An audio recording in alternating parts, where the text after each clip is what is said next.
This is a review of the 4 different types of slope. I have 4 different graphs here, and the 4 different types of slope are positive, negative, 0, and undefined. And I have examples of each here.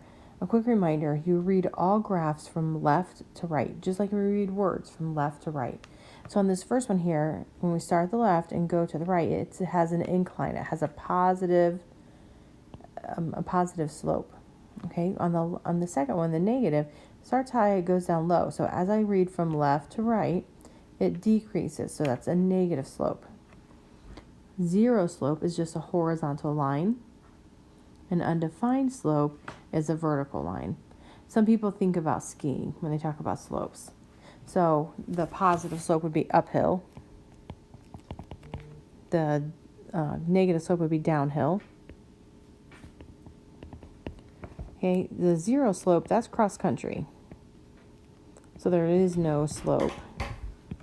Okay, undefined, there is no skiing happening. Okay, this is a no slope. There's no skiing happening. You are plummeting to your death.